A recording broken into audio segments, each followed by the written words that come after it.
Prasad Behra YouTuber విషయం చూసుకున్నా, మన జానీ మాస్టర్ చూసుకున్నా, వీళ్ళు యాక్చువల్లీ దోష కాదనేది కోర్టు డిసైడ్ చేయాల్సి ఉంది. ఈ డిసైడ్ చేయకముందే జస్ట్ కంప్లైంట్ ఇచ్చారు అనే ఉద్దేశంతో, జస్ట్ ఒక ఎఫ్ఐఆర్ ఫైల్ అయిందనే ఉద్దేశంతో వీళ్ళ మీద మొత్తం సొసైటీ స్టాంప్ వేసేస్తుంది. పెళ్ళిళ్ళ పేరుతో 100 కోట్ల బిజినెస్ జరుగుతుందా?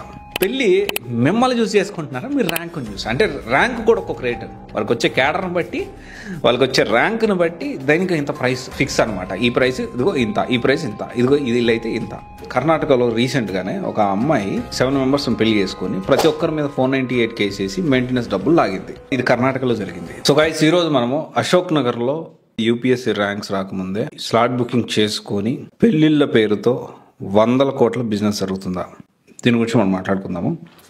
అండ్ ఇక్కడ ఇది చాలామంది స్టూడెంట్స్కి కూడా తెలియదు. అండ్ ఎవరైతే ర్యాంకర్స్ కాబోతున్నారో, ఎవరైతే ర్యాంక్స్ తెచ్చుకోబోతున్నారో, అంటే దీని గురించి వాళ్ళు ఆలోచిస్తారు అనే ఉద్దేశంతో మాత్రమే నేను ఇది చేస్తూ ఉన్నాను. ఇది మరి అశోక్ నగర్లో ఒకటే జరుగుతూ ఉందా అంటే అశోక్ నగర్లో కూడా జరుగుతుంది అనేది నా పాయింట్. ఎవరైతే ఈ విధంగా చేస్తున్నారో వాళ్ళు తప్పు అని నేను అనట్లేదు, ఎందుకంటే they just using the network, దాంట్లో తప్పేం లేదు, తప్పు అని కూడా నేను ఎప్పుడు అన్నాను. అయితే ఇక్కడ ఆలోచన చేయాల్సింది ర్యాంకర్స్. ఇక్కడ అశోక్ నగర్లో ఐఏఎస్ ఐపీఎస్లకి పెళ్లి సంబంధాలు. జనరల్గా ఏంటి అంటే, మనం రీసెంట్గా ఇప్పుడు ఇది ఎందుకు మాట్లాడుతున్నానంటే, రీసెంట్గా చూసుకుంటే అతుల్ సుభాష్ మనందుకు తెలిసి ఏం జరిగింది, ఎట్లా జరిగింది అనేది. కర్ణాటకలో రీసెంట్గానే ఒక అమ్మాయి 7 మెంబర్స్ పెళ్లి చేసుకొని ప్రతి ఒక్కరి మీద 498 కేసు వేసి మెయింటెనెన్స్ డబ్బులు లాగింది. అండ్ తర్వాత ఇది కర్ణాటకలో జరిగింది. తర్వాత వచ్చేసి ప్రసాద్ బెహ్రా యూట్యూబర్ విషయం చూసుకున్నా, మన జానీ మాస్టర్ చూసుకున్నా, వీళ్ళు యాక్చువల్లీ దోష కాదనేది కోర్టు డిసైడ్ చేయాల్సి ఉంది. ఈ డిసైడ్ చేయకముందే జస్ట్ కంప్లైంట్ ఇచ్చారు అనే ఉద్దేశంతో, జస్ట్ ఒక ఎఫ్ఐఆర్ ఫైల్ అయిందనే ఉద్దేశంతో వీళ్ళ మీద మొత్తం సొసైటీ స్టాంప్ వేసేస్తుంది. ఏమని? వీళ్ళు అది చేశారు, వీళ్ళు ఇచ్చేశారు, వీళ్ళు అంటే డిసైడ్ చేసేస్తుంది అనమాట. మన సోషల్ మీడియా, మన సొసైటీ, ప్రజెంట్ ఉన్న సొసైటీ ఏదైతే ఉమెన్ ఎంపవర్మెంట్ అని చెప్పి మాట్లాడే చాలామంది యాక్టివిస్టులు, వీళ్ళందరూ కూడా ఏంటి అంటే, అరే ఒక అమ్మాయికి ఏదైనా జరిగితే రోడ్డు మీదకి వచ్చి కొవ్వొత్తులు పట్టుకొని తిరిగే ప్రతి ఒక్కరు కూడా, మరి ఎందుకని ఇంత జరుగుతున్న అతుల్ సుభాష్ గురించి ఈ రోజు కూడా ఎవరు రోడ్డు మీదకి రాలేదు? సోషల్ మీడియాలో షేర్లు అన్నీ జరుగుతూ ఉన్నాయి. ఇక్కడ అర్థం చేసుకోవాల్సిన విషయం ఏంటి అంటే, దీనికి ఈ పెళ్లి సంబంధాలకి ఏంటండి లింక్ అనుకోవచ్చు. ఇక్కడ ఏంటి అంటే, ఇప్పుడు యూపీఎస్సీ అనేది, ఇప్పుడు ప్రతి ఒక్క ర్యాంక్స్ తెచ్చుకోబోయే ప్రతి ఒక్క స్టూడెంట్ గుర్తు పెట్టుకోండి, యూపీఎస్సీ అంటే స్టీల్ ఫ్రేమ్ ఆఫ్ ఇండియా. అవునా? Steel frame of India. ఎందుకని స్టీల్ ఫ్రేమ్ ఆఫ్ ఇండియా?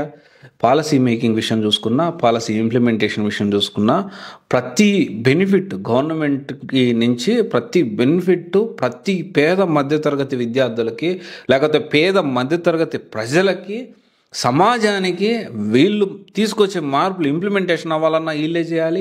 అంటే వీళ్ళు ఒక రోల్ మోడల్, చాలామందికి ఆదర్శం. వీళ్ళు బ్యూరోక్రాట్స్ అంటే మామూలు విషయం కాదు. సమాజానికి వీళ్ళు నిజంగా ఒక ఐఏఎస్ అధికారి అనుకుంటే సొసైటీలో చాలా మార్పులు తీసుకురాగలుగుతారు. అయితే ఇలాంటి వాళ్ళని ఆదిలోనే ఇక్కడ అంటే ముందే స్లాట్ బుకింగ్ చేసేసుకుంటున్నారు. ఇక్కడ డౌరీ ప్రొవిజన్ యాక్ట్ 1961 ఏదైతే ఉందో, చట్టం ఏదైతే ఉందో, దాన్ని ఎంతమంది పరిగణలోకి తీసుకొని ఈ వరకట్నం తీసుకోకుండా ఆగుతున్నారు అనేది ఇక్కడ పాయింట్. ఎందుకంటే అంటే ఇప్పుడు వరకట్నం తీసుకోకుండా సింపుల్గా మ్యారేజ్ చేసుకునే వాళ్ళు లేరా అంటే ఉన్నారు. ఎందుకు? మన ఇప్పుడు ఐపీఎస్ క్యాడర్, మన మోనికా గారి తీసుకుందాం, మన తెలంగాణలో ఐపీఎస్ క్యాడర్ ఉంది. 2000కే పెళ్లి చేసుకున్నారు. ఐఏఎస్ ఆఫీసర్ వచ్చేసి యువరాజ్ మర్మట్ 2000కే పెళ్లి చేసుకున్నారు. అంటే తక్కువ ఖర్చుతో, అంటే ఒక సమాజానికి ఒక ఆదర్శంగా నిలవాలనుకున్నారు. ఎందుకంటే చాలామంది, కొంతమంది పెళ్ళిళ్ళు చేయలేక, అంటే మిడిల్ క్లాస్ పేద మధ్యతరగతి ప్రజలు పెళ్ళిళ్ళు చేయలేక, అంటే పెళ్ళి అంటే గ్రాండ్గా చేయాలి, ఫస్ట్ బర్త్డే అంటే గ్రాండ్గా చేయాలి. యాక్చువల్లీ నేను కూడా ఫస్ట్ బర్త్డే చేస్తున్నాను, బట్ గ్రాండ్గా విపరీతమైన గ్రాండ్ అయితే చేస్తలేను, నార్మల్గా చేస్తున్నాను. నాకున్న దాంట్లో అప్పు చేసి మాత్రం నేను చేయట్లేదు మా బాబుది. అయితే ఇక్కడ ఎంతవరకు సమంజసము, సమాజానికి ఆదర్శంగా నిలవాల్సిన వీళ్ళు ర్యాంకర్స్ యూపీఎస్సీ ర్యాంక్ రాకముందే కొంతమంది స్లాట్ బుకింగ్ చేసుకుని బిజినెస్ మ్యాన్లు, పొలిటికల్గా ఉండేవాళ్ళు, లేకపోతే ఆల్రెడీ సర్వీస్లో ఉండి రిటైర్ అయిన వాళ్ళు కొంతమంది, ఈ విధంగా జరుగుతుందేమో అనిపిస్తుంది. అంటే ర్యాంకర్స్ ఆలోచించాల్సిన విషయం ఏంటి అంటే, పెళ్ళి మిమ్మల్ని చూసి చేసుకుంటున్నారా, మీరు ర్యాంకుని చూసి? అంటే ర్యాంక్ కూడా ఒక్కొక్క రేటు, వాళ్ళకి వచ్చే క్యాడర్ని బట్టి, వాళ్ళకి వచ్చే ర్యాంకుని బట్టి దానికి ఇంత ప్రైస్ ఫిక్స్ అనమాట. ఈ ప్రైస్ ఇదిగో ఇంత, ఈ ప్రైస్ ఇంత, ఇదిగో ఇది అయితే ఇంత. ఎట్టుపోతున్నాం మనము. అండ్ ఇక్కడ ప్రతి ఒక్క యూపీఎస్సీ ర్యాంకరు ఈ విషయం ఆలోచించాలి. స్టీల్ ఫ్రేమ్ ఆఫ్ ఇండియా, మీరు రోల్ మోడల్, సమాజానికి రోల్ మోడల్. 100 కోట్లకి, లేకపోతే 100 కోట్లు ఉండొచ్చు, 50 కోట్లు ఉండొచ్చు, 10 కోట్లు ఉండొచ్చు, 5 కోట్లు ఉండొచ్చు, అమ్ముడు పోయే ఐటెం కాదు కదా. మీరు చాలా కష్టపడి, అంటే యూపీఎస్సీ ర్యాంక్ తెచ్చుకోవడం అంటే చాలా కష్టపడి ర్యాంక్ తెచ్చుకుంటూ ఉన్నారు. అండ్ దీని గురించి ఖచ్చితంగా మనందరికి అవేర్నెస్, అంటే ఇది ప్రతి సంవత్సరం ఇది జరుగుతూ ఉంది. ఇది అంటే అశోక్ నగర్లో కూడా జరుగుతుంది. అశోక్ నగర్లో ఒకటే జరుగుతుందని నేను అనట్లేదు, అశోక్ నగర్లో కూడా ఇది జరుగుతుంది. యూపీఎస్సీ ర్యాంక్స్ రాకముందు స్లాట్ బుకింగ్ జరుగుతుంది. నిజంగా చెప్తా ఉన్నా, స్లాట్ బుకింగ్ జరుగుతుంది. దాన్ని బట్టి వీళ్ళు ప్లాన్ చేసుకొని ఈ ర్యాంక్ను బట్టి, క్యాటర్ని బట్టి ఇంతని ఫిక్స్ చేసి అరే ఎట్టుపోతున్నాం. ఈ విధంగా అయితే ఈ సోషల్ ఇంక్లూజన్ అనేది ఎలా చేంజ్ అవుతుంది, ఈ హెచ్చు తగ్గులు ఎలా తగ్గుతాయి? ఐఏఎస్ ర్యాంక్ వచ్చిన తర్వాత, క్యాడర్ వచ్చిన తర్వాత ఒక పేదింటి అమ్మాయిని కూడా చేసుకోవచ్చు కదా. అంటే at the end of the day their choice. ఈ ట్రైనింగ్లో ఉన్నప్పుడు వేరే వాళ్ళని ఇష్టపడి సేమ్ క్యాటర్ ఉన్న వాళ్ళని పెళ్లి చేసుకోవచ్చు, నేను తప్పు అనట్లేదు. కానీ ఈ విధంగా ఈ స్లాట్ బుకింగ్ ద్వారా అమ్ముడు పోయే కొంతమంది ర్యాంకర్స్ ఎవరైతే ఉన్నారో వాళ్ళ గురించి నేను మాట్లాడుతూ ఉన్నాను. అలా అమ్ముడు పోవడం అంటే ఒకవేళ జరుగుతుందా లేదా అంటే జరుగుతుందేమో నాకు అనిపిస్తాం, నాకు వచ్చిన ఇన్ఫర్మేషన్ బట్టి. సో డెఫినెట్లీ ఎవరు చేస్తున్నారంటే వాళ్ళు చేసే వాళ్ళకే తెలుస్తుంది. ఎందుకంటే ఇది పబ్లిక్గా మేము ఇది చేస్తున్నాం అని ఎవరు చెప్పి చేయరు. బట్ ఇది జరుగుతుంది. నాకైతే ఇదైతే కొంతవరకు ఇన్ఫర్మేషన్ ఉంది. జరుగుతుందేమో అని కొన్ని సిచ్యువేషన్స్, కొంతమంది పెళ్ళిళ్ళు చూసి నాకు అనిపిస్తూ ఉంది. ఇక్కడ మ్యారేజ్ నిన్ను చూస్ చేసుకుంటున్నారు, నీ ర్యాంక్ చూస్ చేసుకుంటున్నారా? అండ్ నైతిక బాధ్యత మనము ఉంచుకోవాలి. అంటే అక్కడే మనం కరప్షన్ స్టార్ట్ చేసేస్తున్నాం కదా, చట్టానికి వ్యతిరేక పనులు మొదలు పెట్టేస్తున్నాం కదా. అండ్ చాలామంది రోల్ మోడల్గా తక్కువ ఖర్చుకి పెళ్లి చేసుకున్నా, అంటే సమాజానికి ఆదర్శంగా నిలవాలని 2014 బ్యాచ్ ఐఏఎస్ ఆఫీసర్ అలోని సిద్ధ ఆశీష్ వశిష్ఠ గారు అయితే 500 రూపాయలకే పెళ్లి చేసుకున్నారు. 2014 బ్యాచ్ వాళ్ళు. అంటే వాళ్ళకి పెళ్లికి అయిన ఖర్చు 500 రూపాయలు. అండ్ తర్వాత చూసుకుంటే అసలు Navjyoti Simi and Tushar Singla IPS IAS గుళ్ళో పెళ్లి చేసుకున్నారు. సమాజానికి ఆదర్శంగా. వాళ్ళు చేసుకోలేరా, ఎవరిష్టం వాళ్ళది. కానీ ఇక్కడ ఏమవుతుందంటే సమాజానికి ఆదర్శంగా నిలవాల్సిన వీళ్ళే చట్టానికి వ్యతిరేకంగా ర్యాంక్ వచ్చి రాకముందే ఈ విధంగా స్లాట్ బుకింగ్ చేసుకొని ఈ విధంగా పెళ్ళిళ్ళు చేసుకుంటా ఉన్నారే. ఆలోచన చేయాలా ప్రతి ఒక్క యూపీఎస్సీ యాస్పిరెంట్, ఆలోచన చేయాలా ప్రతి ఒక్క యూపీఎస్సీ ర్యాంకర్ ఆలోచన చేయాలా. ఆలోచన చేసి మంచి నిర్ణయం తీసుకోవాల్సిన అవసరం ఉంది. అండ్ మీరందరూ కూడా నేను ఒక్కొక్క స్టోరీ నేను చదువుతూ ఉంటే ప్రతి ఒక్క యూపీఎస్సీ ర్యాంకర్ ఎన్నో దెబ్బలు తగిలి రాటు తేలి ఈరోజు సక్సెస్ అయిన వాళ్ళు 10ల సంఖ్యలో 100ల సంఖ్యలో. ప్రతి యూపీఎస్సీ ర్యాంకర్ వెనకాల కొన్ని సంవత్సరాల రేత్రింబగల కఠోర శ్రమ, కఠోర దీక్ష దాగుంది.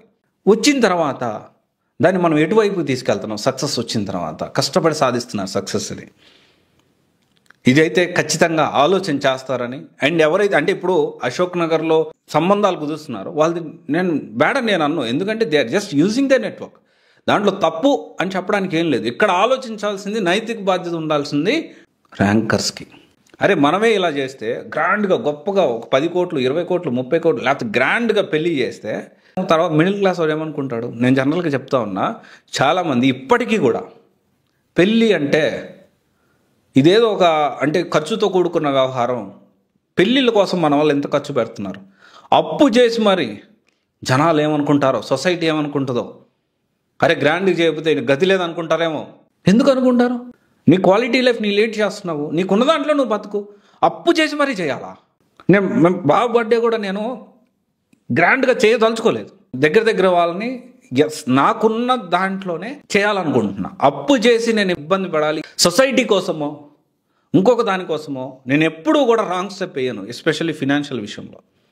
సో ఇక్కడ ఈ డౌరీ చూసుకున్నా, వరకట్న వేధింపులు చూసుకున్నా, ఈ మొత్తం కూడా మనం ర్యాంకర్స్ ఆలోచించాల్సిన విషయం ఏంటి అంటే మీరు చేసే ప్రతి పని ప్రజలు గమనిస్తారనే విషయం మర్చిపోవద్దు. మీరు చెప్పకపోయినా మిమ్మల్ని మీరు సక్సెస్ అయిన కఠోర దీక్ష చేసి సమాజాన్ని ముందుకు తీసుకెళ్లే మంచి సదుద్దేశంతో మీరు ర్యాంక్ సాధించారు కాబట్టి మిమ్మల్ని చాలామంది ఫాలో అవుతారు. అంటే ఈ ఇన్ఈక్వాలిటీ ఎప్పుడు తగ్గుతుంది? ఈ సోషల్ ఇంక్లూజన్ ఎప్పుడు చేంజ్ అవుతుంది? సో కొంచెము మీరు ఆలోచించాలి.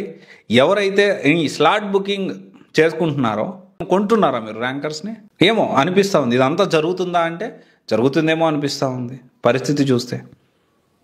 ఖచ్చితంగా జరుగుతుందని మీరు చెప్తారా అంటే మనం ఖచ్చితంగా చెప్పలేము. ఏమో ఇదంతా జరుగుతుందేమో, మన అశోక్ నగర్లోనే జరుగుతుందేమో, అశోక్ నగర్లో కూడా జరుగుతుందేమో. ఒకసారి ఆలోచించాలి. ఒకవేళ ఇలా జరిగితే అలా జరగకుండా చూసుకోవాల్సిన బాధ్యత యూపీఎస్సీ ర్యాంకర్స్ మీద ఉంది. అమ్ముడు పోవద్దు. మీరు కఠోర దీక్ష చేసి సంపాదించిన ఈ ర్యాంక్ని సమాజాన్ని మార్చడానికి, సమాజ శ్రేయస్సు కోసం ఉపయోగించండి. ఎందుకంటే మీరు చేస్తుంది వ్యాపారం కాదు, సేవ, సమాజ సేవ. మీరు చేయబోయే సర్వీస్ కూడా సమాజ సేవ చేయడానికి ఉపయోగించే ఒక సర్వీస్. ఇది కొంచెం ఆలోచించండి. And thank you. This is Raj signing off.